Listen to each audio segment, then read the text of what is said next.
Before you send that text, you stop. You read it back. You think, is this too much? Will they think I'm annoying? Will they wish I hadn't said anything? So you delete it. You needed something. But you stayed quiet. Because somewhere inside you, there's this voice, quiet, constant, that says the same thing every time you start to reach out. Don't. You'll be a burden. And the worst part? You're not even sure when that voice got there. You just know it's been there as long as you can remember.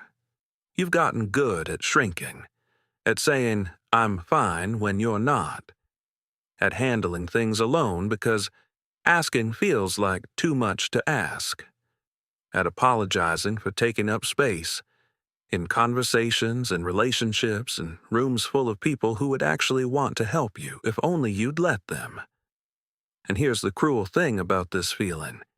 It doesn't go away when life gets easier. It follows you into the good moments, too. Someone does something kind for you, and instead of feeling grateful, you feel guilty. Like you don't deserve it. Like they'll realize it eventually.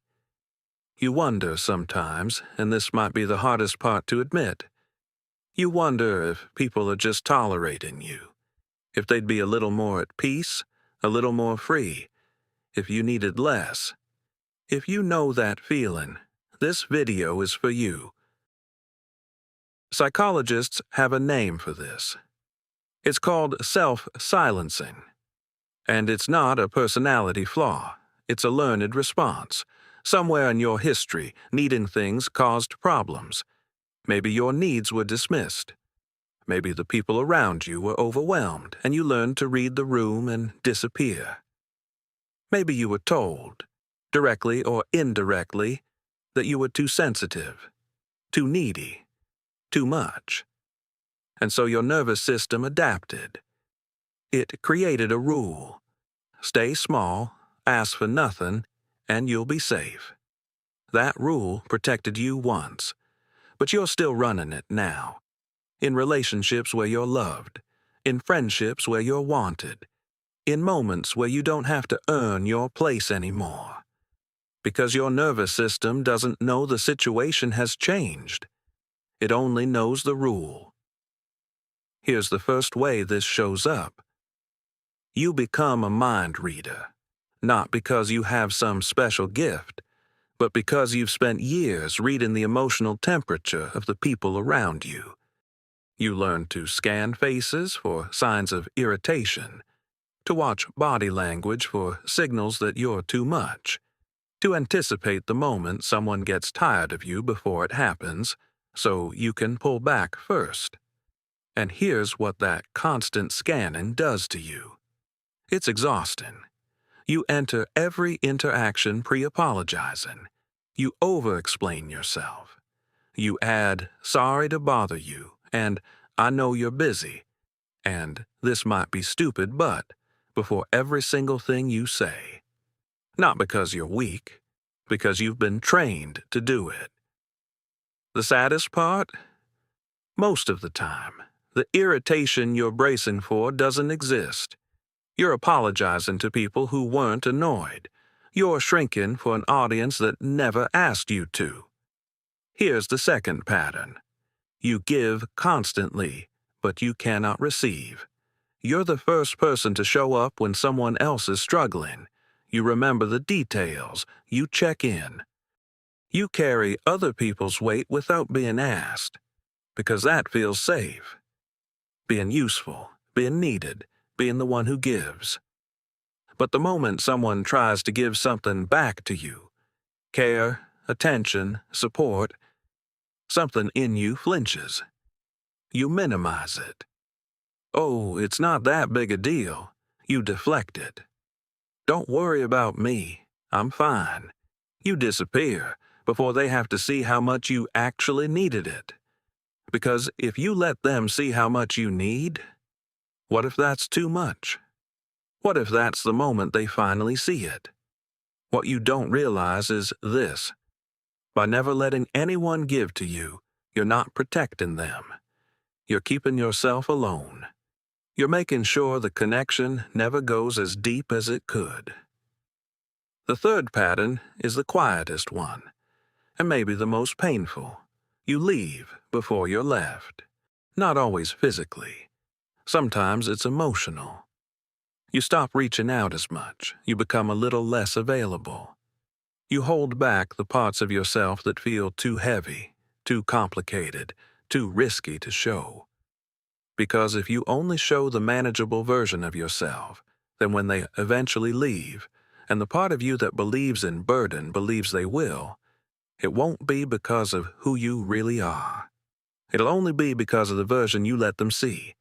This is how people who fear being a burden end up creating the very loneliness they were afraid of. Not because they're unlovable, but because they've made themselves unreachable. And then there's the comparison. You look at other people, the ones who ask for help easily, who take up space without apologizing, who say, "I need this," without a paragraph of justification, and you wonder what's wrong with you. Why is it so easy for them? What you don't see is that those people weren't born that way.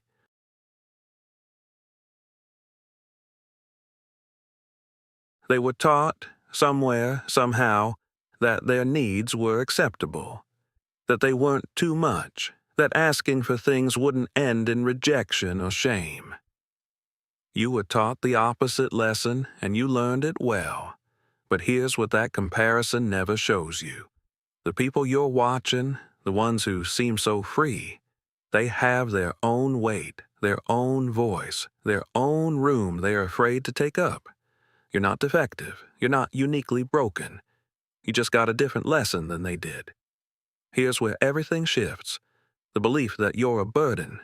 It was never a discovery. It was a conclusion you drew when you were too young, too small, and too dependent on people who were too overwhelmed to see you clearly. You looked around, you read the room, and your child mind made the most logical decision it could with the information available. The problem must be me. But that conclusion was wrong.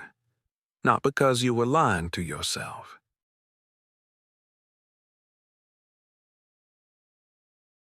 Because you didn't have enough information. Because a child cannot understand that an adult's exhaustion is not their fault. That a parent's limitations are not a measurement of the child's worth. That needing things, connection, comfort, care, is not a character flaw. It's what every human being is built for.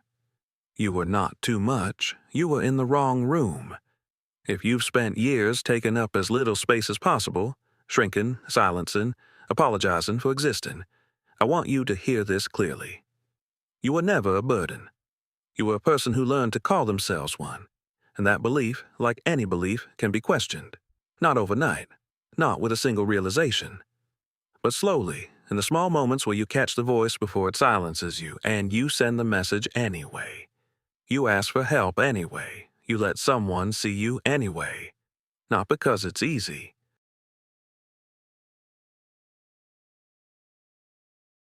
But because the version of you that stays silent and shrinks and disappears, that person never gets to be truly known, and you deserve to be known.